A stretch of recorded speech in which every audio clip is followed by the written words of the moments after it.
Report on the fence jumper who made it inside the White House issued by the Department of Homeland Security, that report was. It says a series of blunders allowed a man with a knife to scale the fence, run across the lawn, and make it all the way into the East Room before being tackled.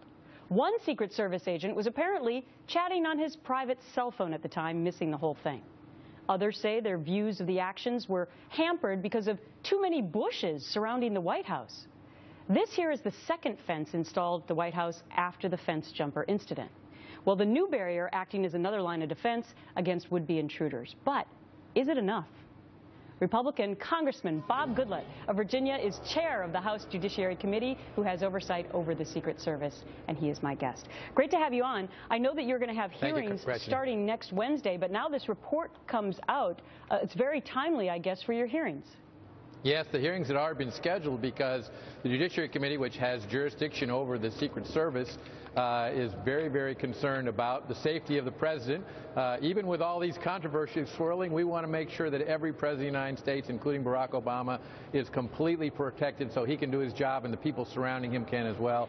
And this was a comedy of errors to see what happened with this guy not being identified properly ahead of time because they were looking at him but not looking at him properly, going over the fence, seeing him go over the fence, but then the person on the other side of the fence not paying attention, talking on his personal cell phone. The guard dog he had with him was not able to be focused on this intruder, and it all went wrong. It goes on and on. It's almost like every possible thing that could have gone wrong did. But that brings us to the solutions and the possible remedies for this.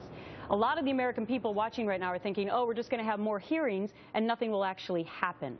What can you say to them today to make sure that something will happen? Well, we're going to bore into this very deeply. I'm pleased that the Department of Homeland Security has done this report. It is very helpful. We will hold a public hearing, and then we'll also go into a classified hearing so we can talk about some of the things that you wouldn't want the next attempted intruder to know about. And we will get answers to a multitude of questions about leadership, about the technology they're using, about the morale in the Secret Service, and about the appropriate training and discipline when people are not doing their job. They've already gotten rid of the person who was in charge. She lost her job, resigned. Now you have an acting director coming in for these hearings. One of the things that they're suggesting in this report is that they have staffing shortages. Could that be the case in a huge bloated bureaucracy, that we need to hire more people to make it more effective?